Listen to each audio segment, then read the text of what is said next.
क्या क्या कहा? फार्म हाउस ले गया उसे वो? ये अदनान की शर्त कहां चली गई आखिर?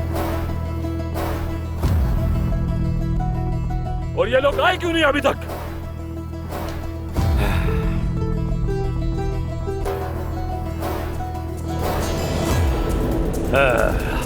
वो देखो आ गया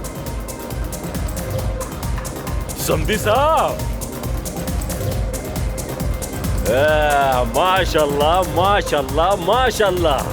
मैं देख रहा हूँ पहले से बहुत ताकतवर और मजबूत लग रहे हैं। माशाल्लाह, क्या बात है। सच बताऊं तो तुम हमेशा हवा की तरह आते और फौरन चले जाते। भला ये क्या बात हुई? उम्मीद करता हूँ आप खैरियत से होंगे। अरे हाँ बिल्कुल दोस्त। और खड़े क्यों हो? बैठो ना, आओ आ जाओ आ जाओ आ जाओ। क्या खूबसूरत लग रहे हो। पहली बार सूट में देखा है आज। देखो ये जगह भी अभी खरीदी है मैंने सोचा कि टूरिस्ट के लिए भी कुछ कर लिया जाए। और सच बताऊं ये जगह तुम्हारी भी उतनी ही जितनी मेरी। जब चाहो यहाँ आ सकते हो, ठीक है? मैं शराब नहीं पीता जनाब। ठीक है, तुम्हारी मर्जी। तो फिर तुम्हें मैं आज कल्चर सिखाऊंगा, क्या ख्याल है?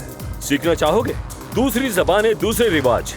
इंसान के अंदर ये दो फर्क होने ही नहीं चाहिए। चलो मेरी प्यारी लड़कियों, शुरू हो जाओ।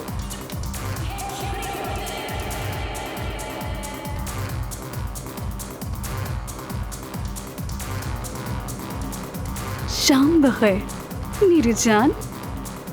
मजा आ रहा है दोस्त। देखो जरा क्या हुस्न है इनका। अब्बास साहब, आपने मुझे यहाँ क्यों बुलाया? अब ये मैं तुम्हें कैसे बताऊं दोस्त? बात क्या है अब्बास साहब? नहीं समझ आ रहा ना, कैसे बताऊं? जमरुद कैसी है? वो तो ठीक होगी इंशाल्लाह। अच्छी लड़की है। किस कदर मासूम, किस कदर साफ। उससे कुछ हुआ है? नहीं हुआ, लेकिन अगर तुमने नहीं रोका तो हो जाएगा। आपका क्या मतलब है? बहुत नाजुक मामला है, कहां से शुरू करूं? मुझसे तो जबान पर भी नहीं लाया जा रहा, मगर बताना तो पड़ेगा। बात क्या है आखिर? मेरा भतीजा अदनान तुम्हारी बेटी जमरुद को हमारे फार्म हाउस लेकर गया है। ये आप क्या कह रहे हैं अब्बास साहब?